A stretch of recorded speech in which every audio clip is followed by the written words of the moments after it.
Hi everyone, this is live from Merck studio, right? So right now, before we start, please get everyone to this live room, share to your friends, share to your colleagues, your supervisor, your friends, come and check out our Facebook Live today. We have a lot of things to share. We have freebies to give away.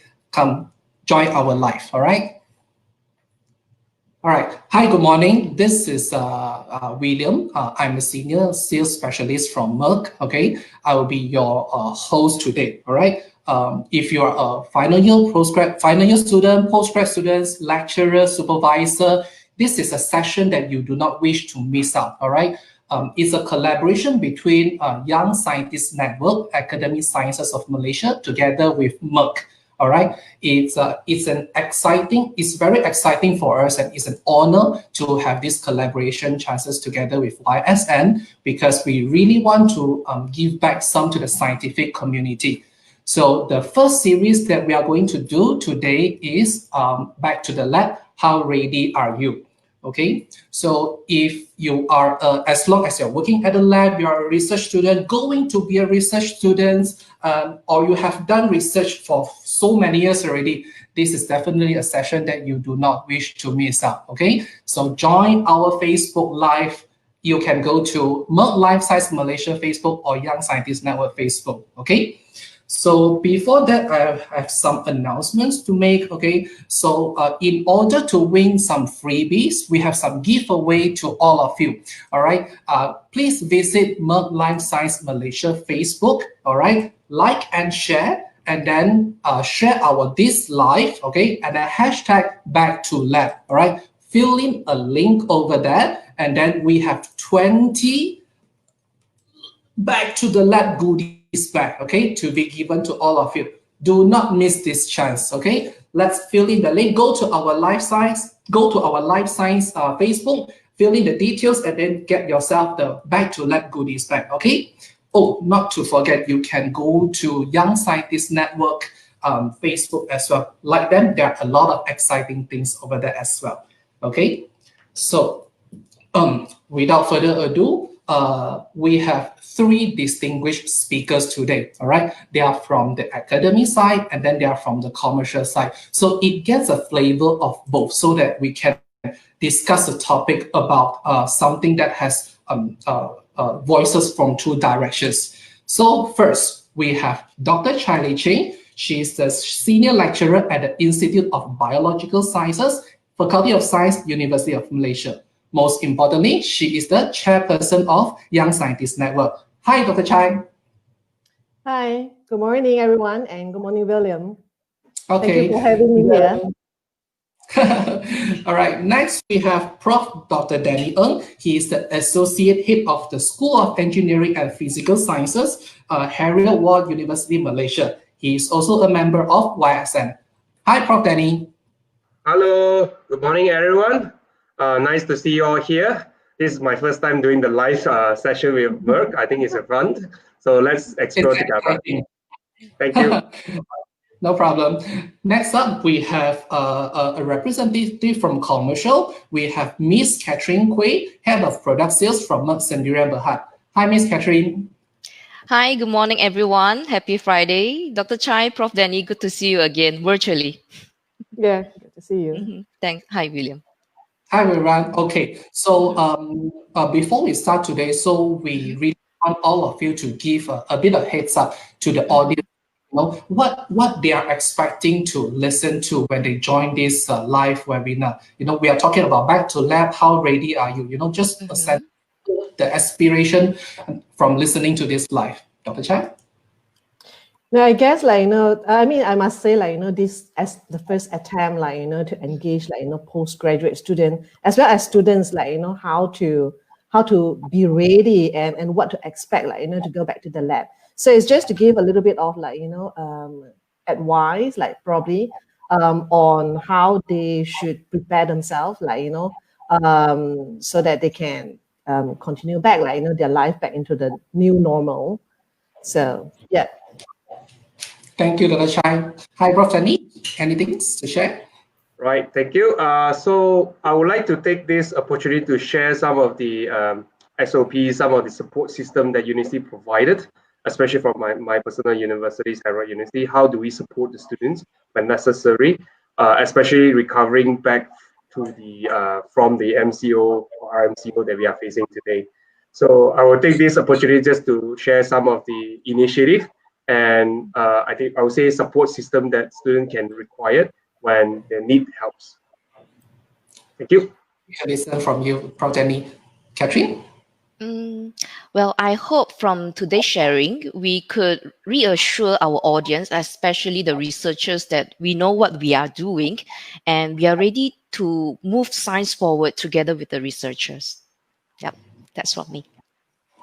Thank you, everyone. So we hope that this is an interactive session. So we want to be more engaging to the audience out there. So what we would be doing is we will post up a poll questions. So today's topic is about back to lab. So we really want to hear from you whether have you returned to lab or not. All right. So what do you need to do is go to the website www.menti.com and then use the code 945614. All right. So we would like to hear from you. Have you back to lab? So we have yes, already back to lab, still working from home, or don't know yet, still undecided. Okay. So besides that, also you can go to the Facebook comment. If you have any question, please post your questions at the comment box at the live chat over here. We would take your questions and then the speakers will definitely address it to you. So keep filling the poll, keep filling the freebies, and then keep asking questions. Okay, we will definitely get back to you during the live session. Okay. So, let me do a little bit of introductions of today's topic. So it's MCO.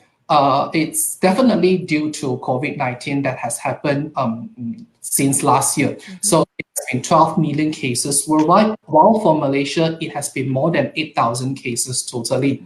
And then MCO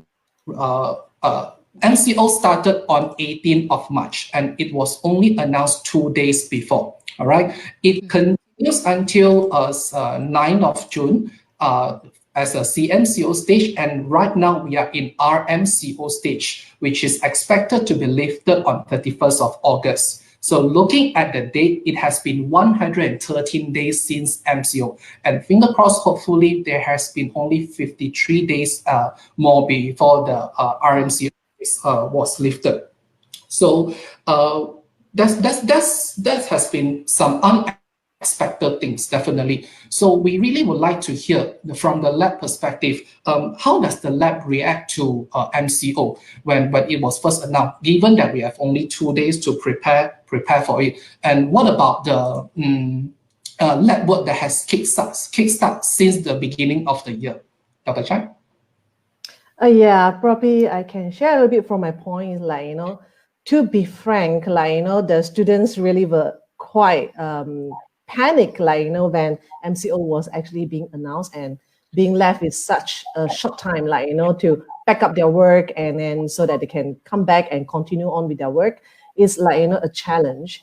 But because like, my lab actually like, work on pathogenic microorganisms, which means that like, bacteria that actually could cause diseases. So we actually already have like, some plan in place, like, in case of emergency, so that we can ensure like, biosafety and biosecurity, like, of the lab and also of the strains.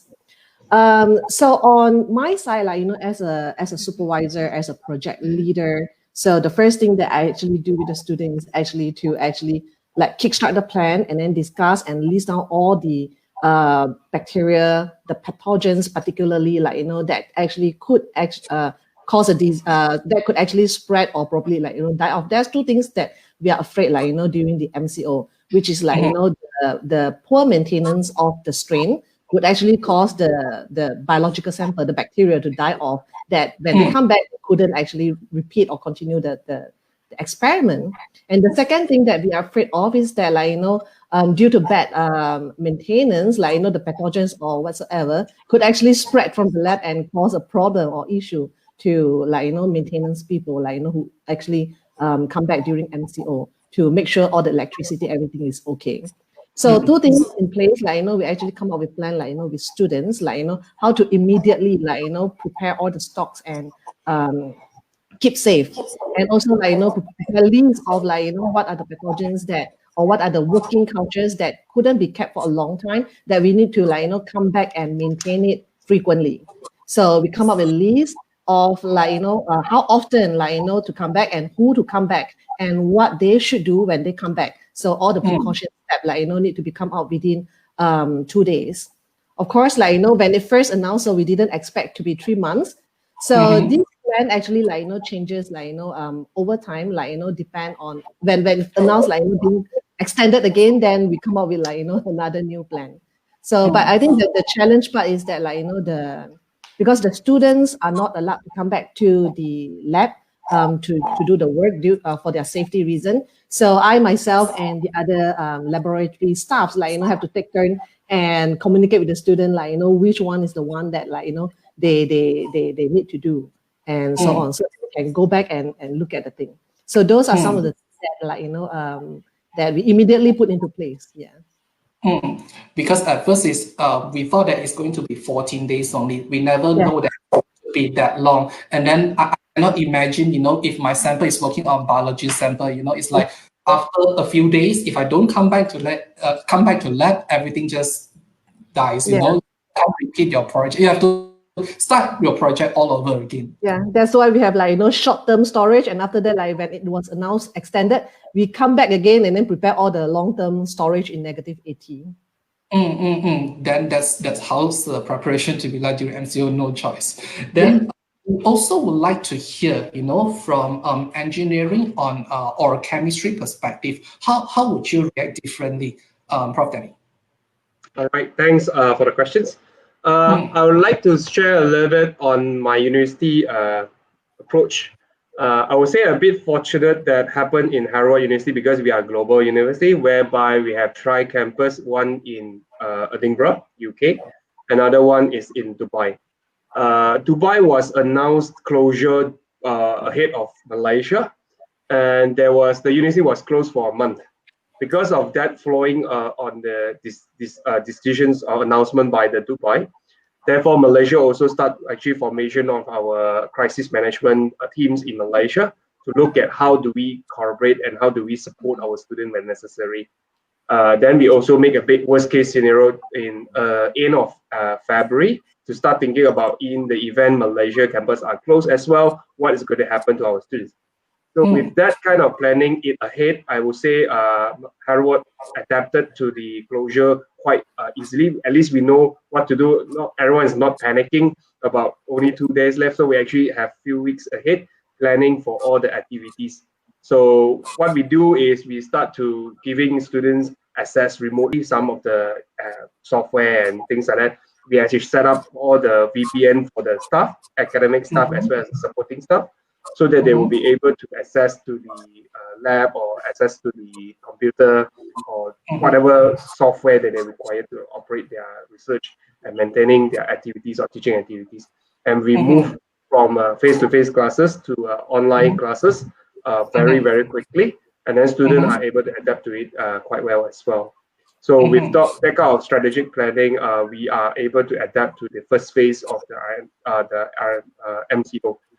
Then, the announcement is coming in and so on and so forth. Then we actually continuous planning through teams, regular meeting with the management, with the students, just make sure that everything is safe. So when the student want to return to to the home country, because the second phase, they're actually allowing them to left the campus and go back to their home country. So we actually support all the students accordingly. So all the planning and strategy has been in place. And then in the later stage, when it lifted, certain students can return to campus, then we actually release out a certain SOP to allowing to support the students to be returning to campus for their activities. So I would say we are trying to support our students and then try to reduce the disruption to their student activity in the campus, although face-to-face classes cannot be happened. Right? Definitely, it is. Is an unexpected incident. So what feels more secure to the student is, there has been a very clear communication from both the schools to themselves, so that they know exactly what to do during MCO. So what about commercial perspective then? Was it easier during that time? Because during the 2 weeks, seems like everything is shut down. Not everyone is needed to go back to work. It may open much later. What about Merck? Well, at Merck, our operations continued throughout the MCO, and it was challenging. Allow me to share the actual scenario that we have been through during that time. When the pandemic first hit, right, we actually saw a spike in demand for products related to DNA, RNA extractions, components for viral transport medium like albumin, bovine cilium or guanidine was highly in demand. So at Merck, what we do is we quickly shift and scale up our manufacturing capacity to meet these critical products demand. And Mhm, during this time, you would see we also see the difficulties in mhm, transportations. The number of mhm, flights has been reduced from countries to countries. So we were flexible in transportation, where we actually could able to source from multiple sites for stock and change the route. We even changed from passenger air to cargo air, and just to ensure that the product arrived into Malaysia. And even at local level, I still can remember how we have to be creative in the transportation route just to make sure that our product can get passed through all the roadblocks, during the MCO time, and mhm, to have the products, arrive at our National Public Health Lab during that mhm, time. Yeah, mhm. so yes, it was a continuous and dedications that we are putting forward during that time, and we'll continue to do so. Definitely. So, me myself being part of Merck, so it's also our responsibility, and we want to ensure that all the supplies and also the support from us is continuous during this MCO, even after. So, definitely we have done a lot. So, it's also thankful to all the support that we get from all the customers, but that's something that we wish to do back to the researcher as well, especially during a time like this. Prof. Denny, so how's the students adapting to it? Are they okay with online classes, things like that? At the first round, they actually learn about the system because we also have a very short time for the lecturers to Mhm, start learning how to mhm, use the new platforms. Because I would say not only students learning the new knowledge over the RMCO, I think mhm, most of the academic staff also now become a best YouTuber in their life. I think. So they have to yes. stick to the Agree. live chat, and all the handling the chat at the same time, lecturing and then Mm. discussions and so on and so forth. I think that is a very interesting experience for all the You cannot academics. imagine. You cannot imagine talking to a camera, is it?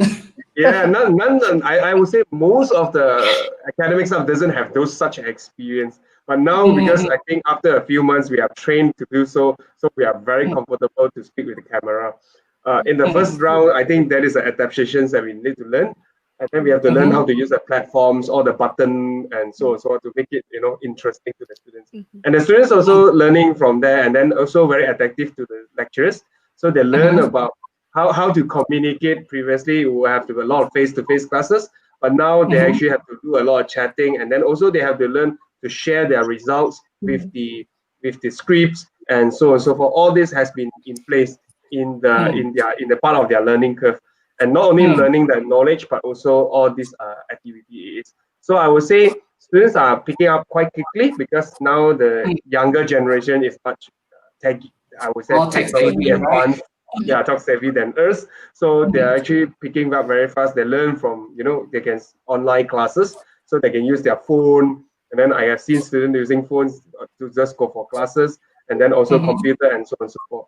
So mhm, so far, I would say most of the majority of the students are very well equipped with all the internet access. I think that is the fortunate part of it. mhm, Therefore, we are mhm, still able to communicate with our students even during the MCO period. So students mhm, are quite engaged. Like you say just mhm, now, communication is very important. I think in the first round, students are a bit shocked. What should we do? Are we actually closed down? We cannot do anything. Are we stop our learning process? And so I think there are a lot of proper communication going down.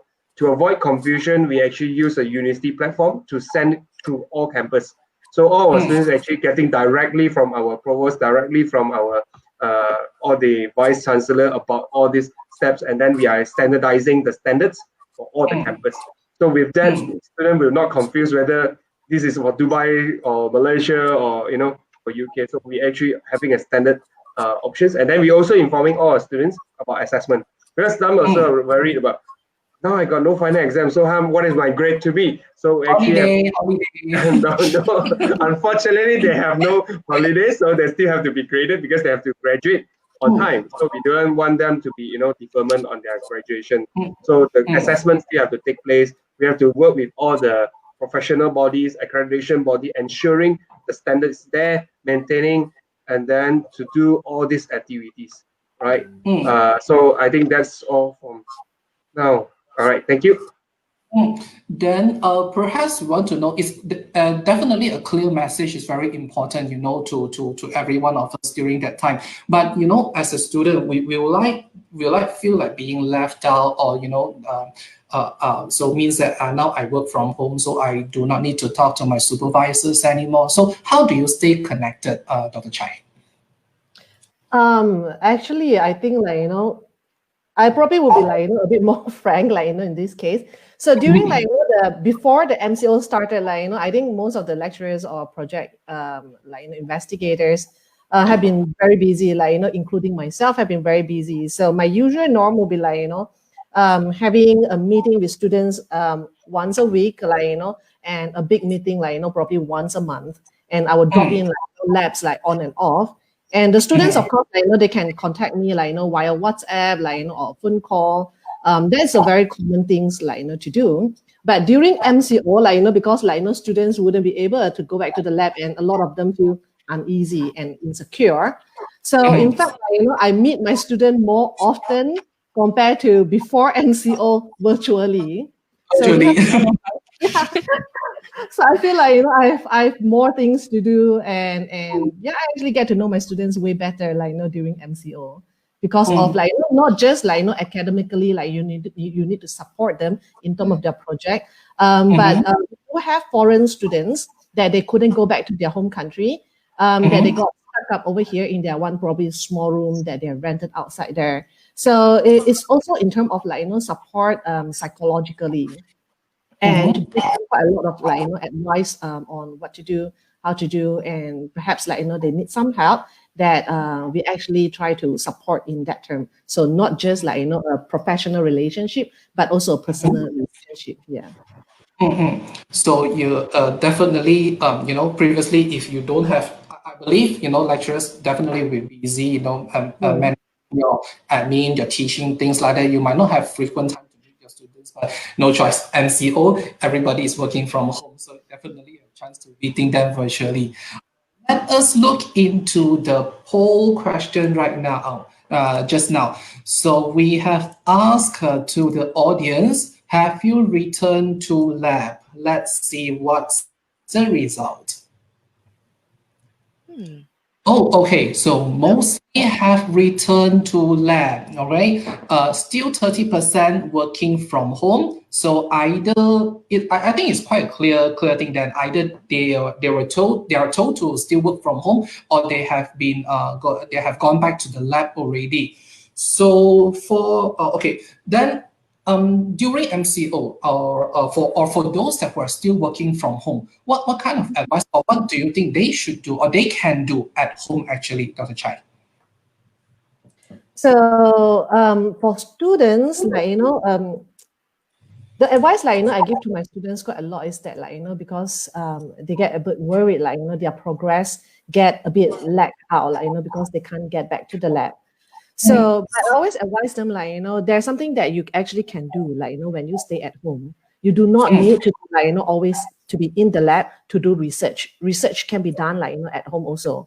So during those time I have quite a lot of meeting with my students so that to make sure that all the progress are kept up. At least, like, they can make use of the free time that they sit at home to analyze their data, reflects back, like, all the research activity that that they've done. Like, look at all the research design, look into the problems that they face. Like, why is it that they don't get, like, certain result, and what could the problem be?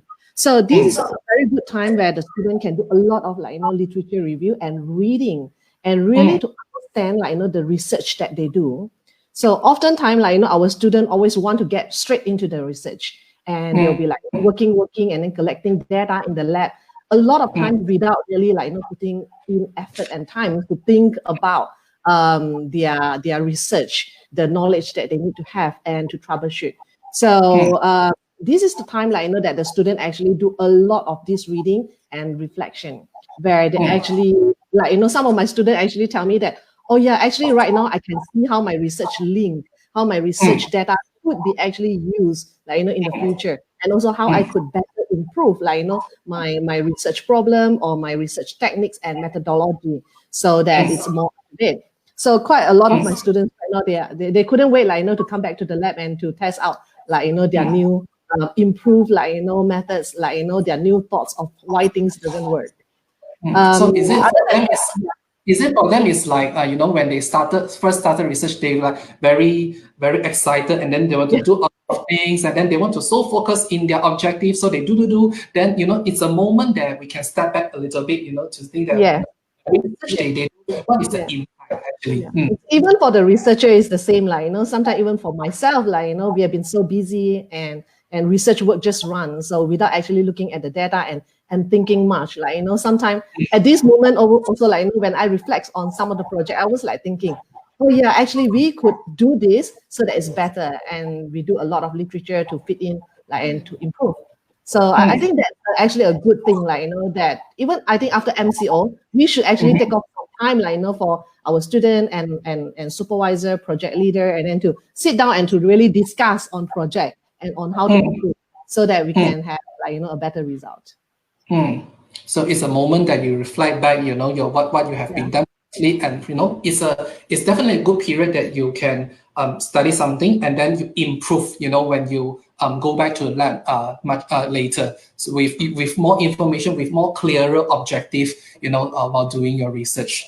So while for those who have returned to the lab, setting SOP is very unique in each institute and like that. So how to get them to prepare to go back to the lab, or what kind of exciting technology they are ready at the lab, waiting for the students to come back to work on it, Prof. Denny.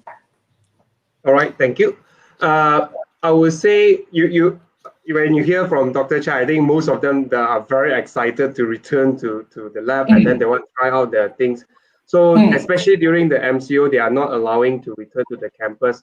Therefore, they will do a lot of literature review, a lot of reflection. I totally agree with Chai. Reflection is very, very powerful. I would say it's the most powerful research things that before we actually starting any research activities, to think about and then learning about new knowledge. So throughout the MCO, so I think a lot of researchers also learn about new knowledge, and then they learn about all this COVID-19, how do we, even engineers, I was as myself, we learn a lot, all this economics, how this will impact, how do we recover from that.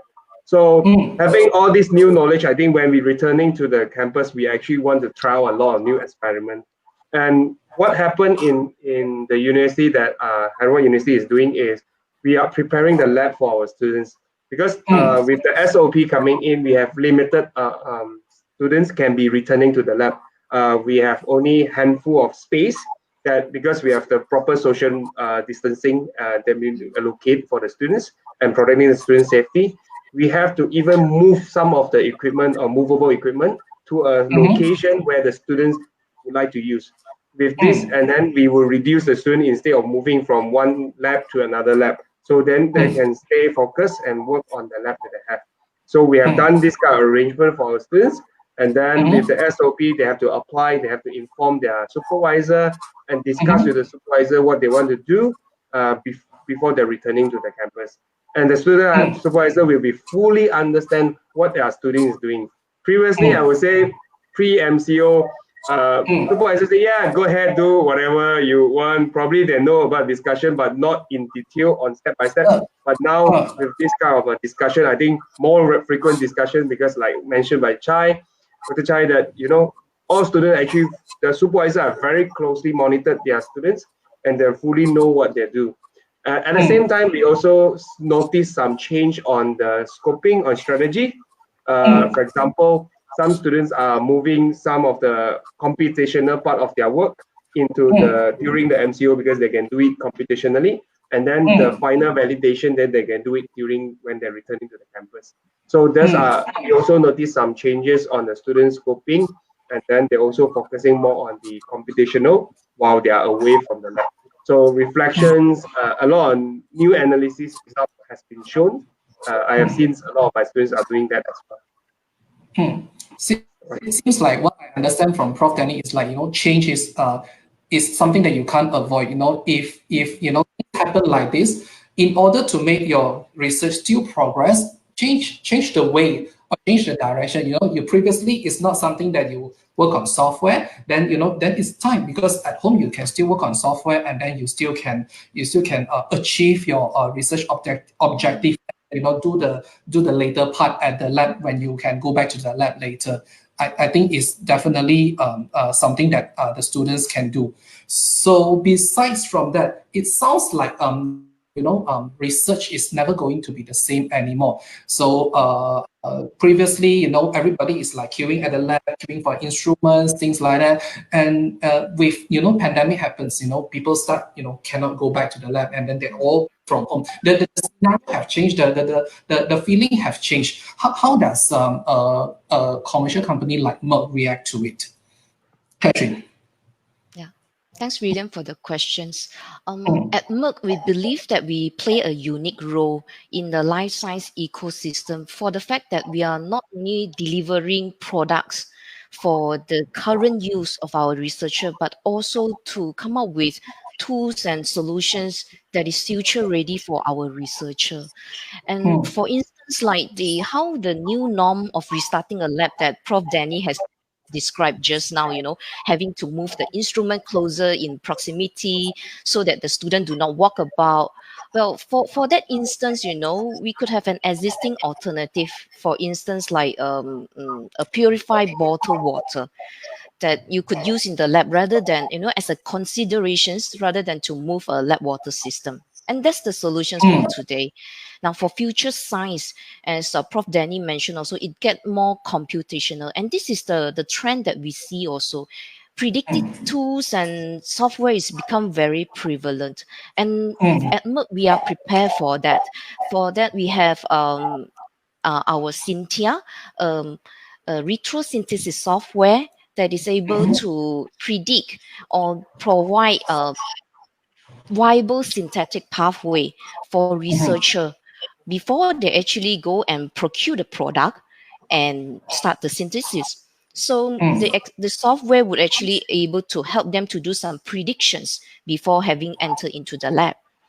And for future lab management, we also foresee that this pandemic would actually get research or laboratory even more connected post-pandemic.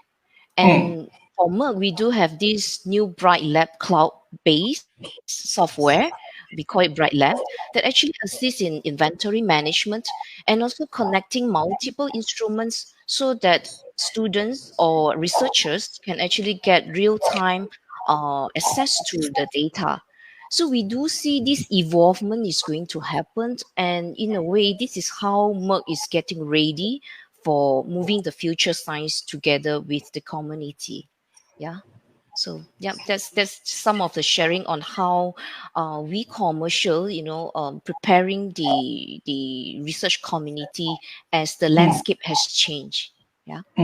So if let's say definitely if let's say we can change the direction of research doing using that different tools that, you know, Merck can provide, it's also definitely something that can be enjoyed by the researcher. You know, it's no longer something that you must work on at the lab. If you have something little bit about, you know, software or things like that, you still can work from home, definitely. And talking about this, so right now things have definitely changed. We need to go to, for example, whenever we need to go to a restaurant, we need to apply the sanitizer, we need to scan our body temperature, and then previously during MCO, we need to queue a long line in order to get to the supermarket. It's new norm right now. All right, it is something that we have to adapt. This pandemic happening on us now. So, from a researcher point of view, what do you think about this new norm, Dr. Chai? I guess, William, you have mentioned, social distancing is something a new norm to a lot of people, particularly those where we have been very fortunate to have all these conveniences to get things at our hand fast and without the need to queue. And I think right now you can see a lot of in terms of even purchasing food, it's everything all online apps, you get things from online.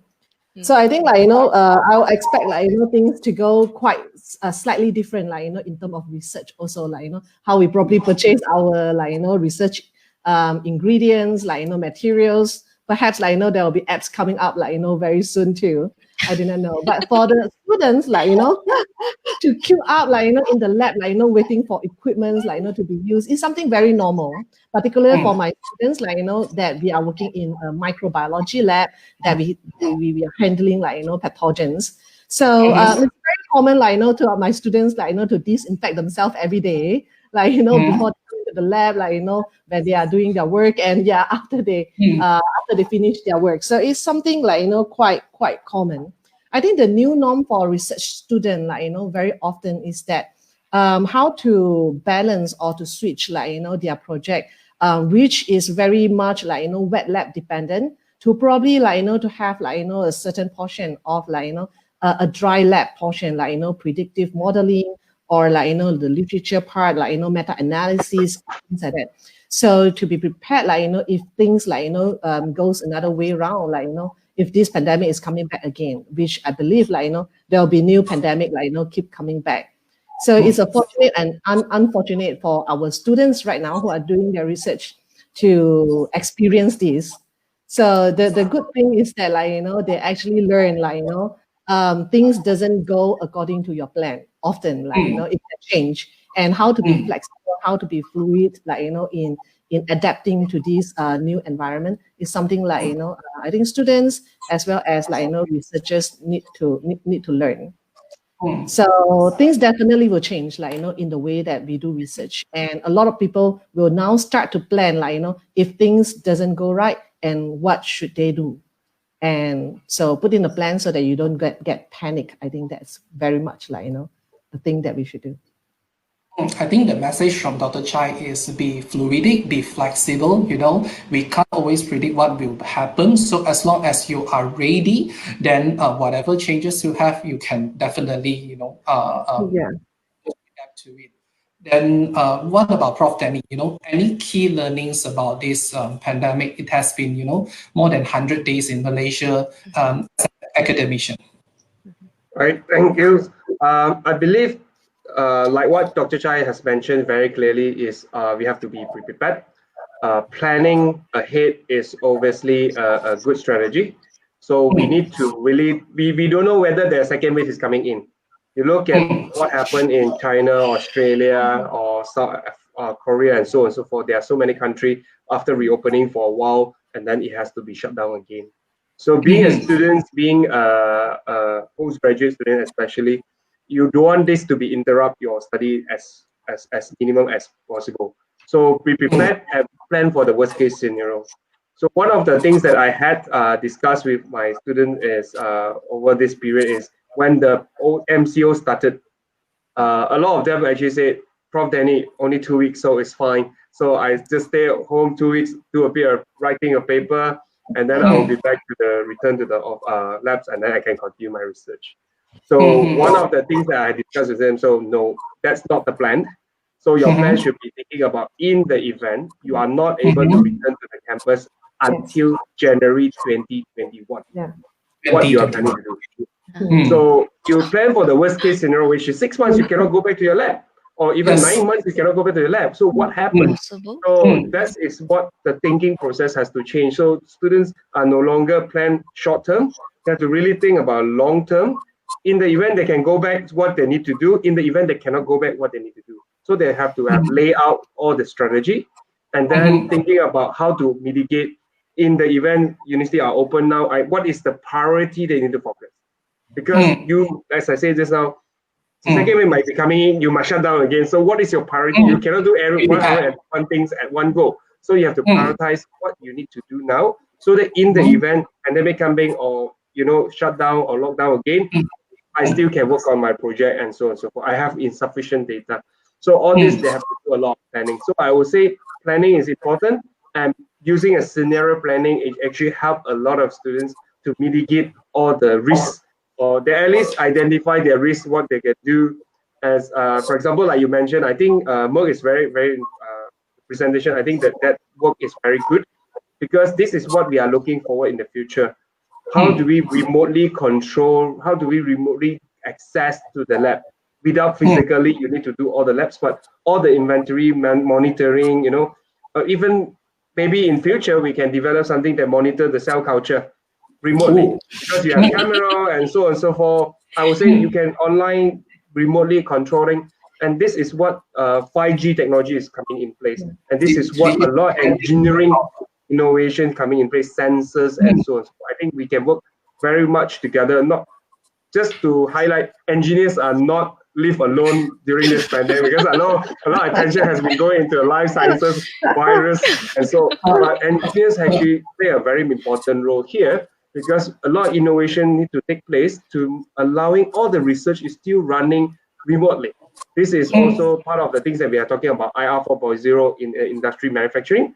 But in the research part also the same. So how this can be still continuous running without physical attendance to it. So I think all this innovation need to take place. A lot of activities need to come into picture, and then working together with all this, all the researchers from various backgrounds, and then to support all our students together. I think that is the future things that we should be prepared for us ourselves.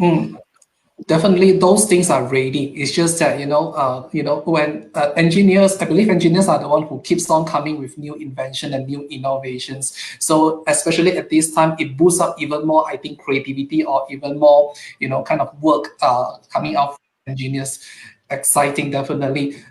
Just wonder, seems like the conditions now seems to be a little bit better right now. Have you all started to go to restaurant or malls?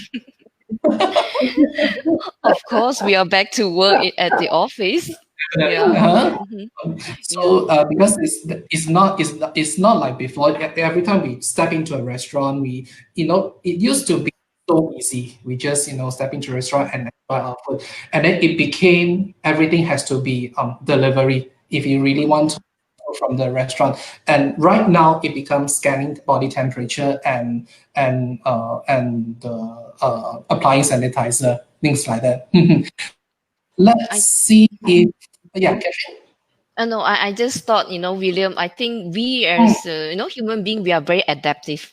We understand why it is required, and, having the right mindset, we can adapt to it and agile about it.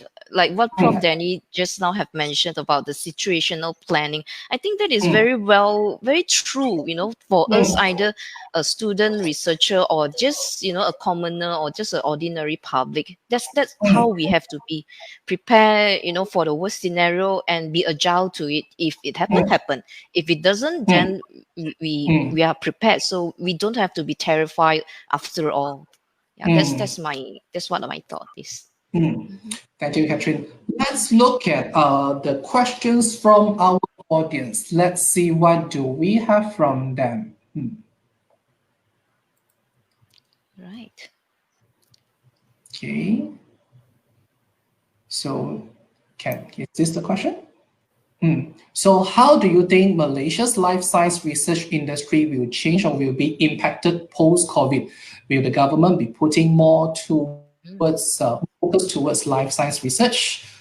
Is this perhaps we can have Dr. Chai to talk about this? I think, like, even before MCO, there has been quite some focus on life science research in Malaysia. I mean, it has never been like, like sideline or whatsoever. It has always been there. I think, like, during MCO and after we have experienced, like, how pandemic can go so bad and how immediate actions need to be taken. And only then we realized that, like, a lot of research are not, like, have not been enough, to really support decision making. So post-COVID, I believe that there will be more research, not just like focusing on life science, but also more onto probably multidisciplinary, because life science understanding is important. But how to tackle the issue, like how to work together with like AI experts, how to work together with engineers to come up with the new inventions, like to stop the spread. I think those are equally important. So in my view, it will not be just like, life science to just understand what COVID-19 is, what coronavirus is, and what is the DNA genome, but also the application part, how to pull all of this knowledge that we have got from the pure science part, like, into like, how to apply and to stop the diseases and things like that. So I think those will be like this COVID-19 really highlight the importance of this type of collaboration, multidisciplinary, interdisciplinary type of research. So regardless whether it's life science or not life science, having more directions of your research is definitely going to be beneficial to the society. Probably it will be more onto a solution-based type of research that you already have, like, something in mind, like, what could happen, like, in the future, and then there will be a research, like, that focusing to address those problems. So there will be a lot of this predicting, like, like what Denny said, like, situation, what could happen, and research grant being placed, like, to solve those issues. Okay, thank you, Dr. Chai. Probably I'll address the next question to Prof. Denny.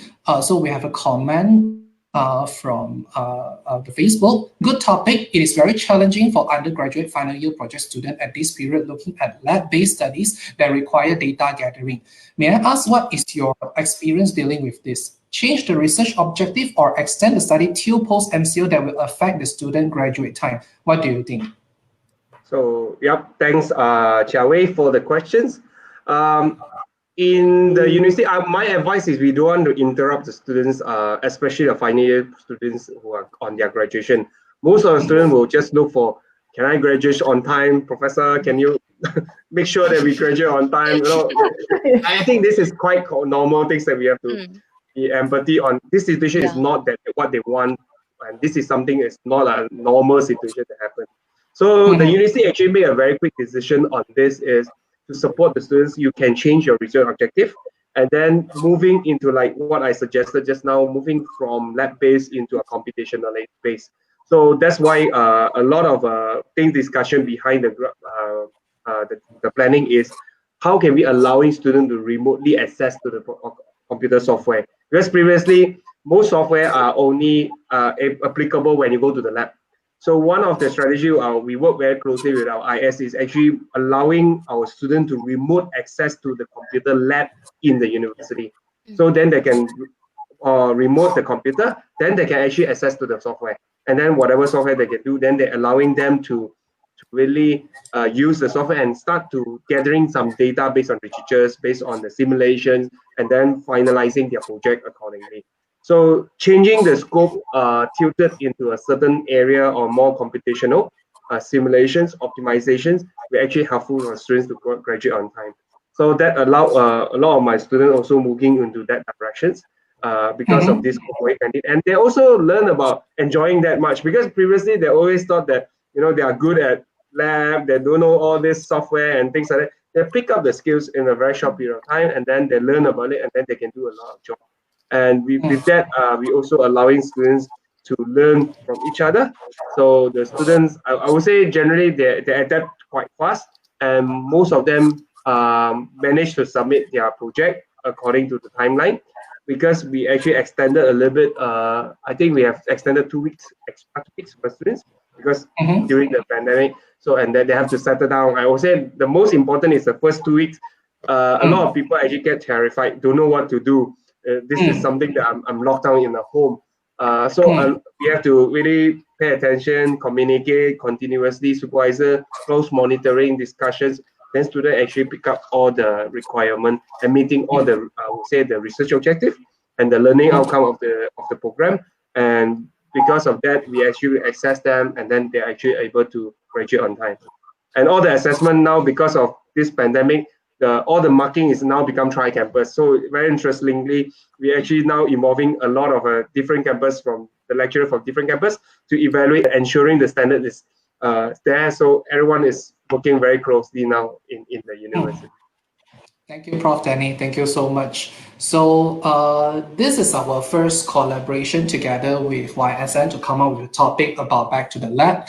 So not to forget, please visit our Life Science Malaysia Facebook. Okay, you still can entitle for the free back to the lab goodies bag if you post, if you share and like, and then hashtag back to lab on your Facebook and set as public. So fill in the link and then you will win yourself some goodies bag. So it's going to be the end of our webinar soon. It's our first. Thank you for the answers. It was questions from the crowd just now. This is our what we intend to do together with YSN is to spread positivity to the scientific community. We want to ensure that you are not forgotten, regardless you are a postgrad student or a student who is planning to register a new postgrad courses right now, or you have graduated. What is the next for you, right? So the next part of our webinar, we will be talking about the new research landscape or the post-pandemic research landscape, or maybe we will talk about the fund application. That is going to be in August, all right? And yep, I believe that is all. Any last words from Dr. Chai and Prof. Denny and Katherine?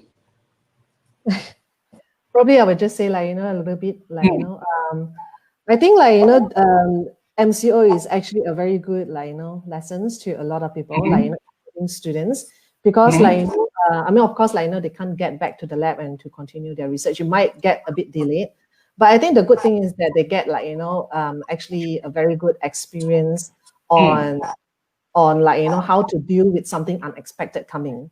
So how to be flexible, to adapt, to the new environment, because that's how life going to be after they graduate, from their university. So university actually provide a very protective, environment for a lot of students. If things goes wrong, you have your supervisor to be there to help, and everything go on smoothly.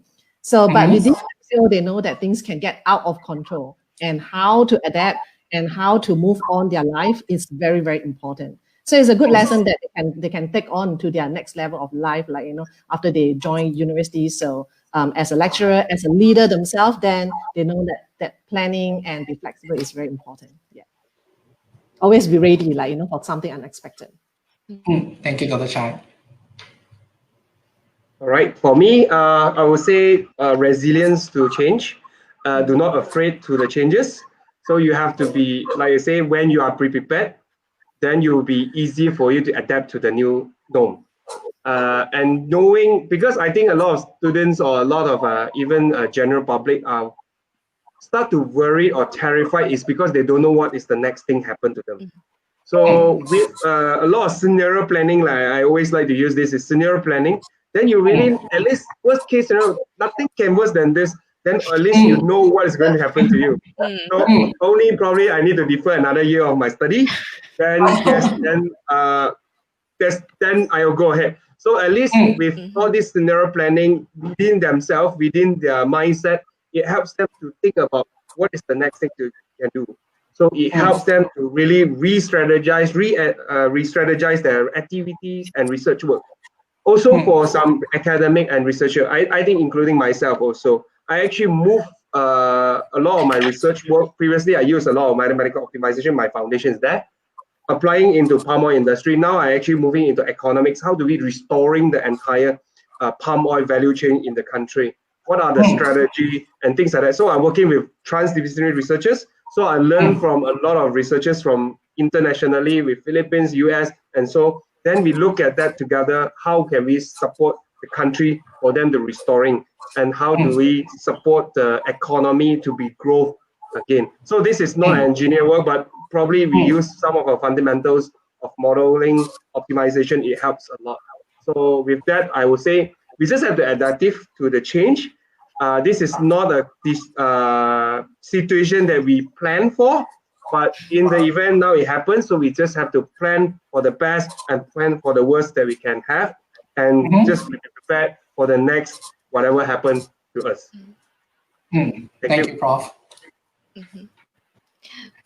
Well, for commercial, for sure, the pandemic did actually hit us and cause certain, negativity to us. But I do like to, see these situations from a different angle, a different perspective. The positive side for sure, out of this pandemic, it actually forces us to think that, we can't be fighting the fight alone. And for us as a commercial, we know that our existence is for the researcher, and we have to be partnering with the research and do it hand in hand. Therefore, the collaborations with Young Scientist Network really signify a new milestone for commercial and also for publics, or for the public sector or the researcher to actually move into the so-called the untapped or the unknown future. So for that, we actually very thankful to Young Scientist Network of being open-minded to actually let us be part of the contributions part to the whole ecosystem. So this is where I getting the best out of the worst from these situations. Yeah. If I could probably I would just like to add the last one, that I must say that I want to give this credit and also a very big applause to Merck to actually reach out to the young scientists. I think we are actually quite excited and happy with the collaboration, because Merck actually as the industry arm, so you actually take out the proactive step to address the issues that might face by the students and postgraduate students, early career researchers, and as how we actually could help them. I think that's very, very encouraging, and for a lot of researchers to know that industry is actually on the same path as a researchers for all the challenges that we face. And also a shout out to the students out there, postgraduate students out there. So if there is any issue that you face or challenges that you face, you feel that you need to reach out to someone, talk to someone, you can always feel free to reach out to the Young Scientist Network, where we probably could be able to give you some support and also advice. So you could always check the Facebook or our Young Scientist website for more information and how to reach out. Yeah, of course, you can also reach out to Merck, and they'll be able to link you all up with Young Scientists. Sure. Thank you. All in all, regardless from Young Scientist Network or from Merck, we just want to say we care for you. Okay. Again, thank you so much. I say the last word: you are not alone. So we are together. You are not alone. Again, thank you so much for having y'all today to talk to the audience, Dr. Chai, Prof. Denny, and Katherine. So we need to see the next time. So the next webinar will be in August. So don't forget to log on to our Merck Life Science Facebook to enjoy the freebies. And then till we see you again. All right. Thank you so much, everyone. Have a nice day. Stay safe. Stay healthy. Bye-bye. Thank you. Bye. Bye. Take care. Take care.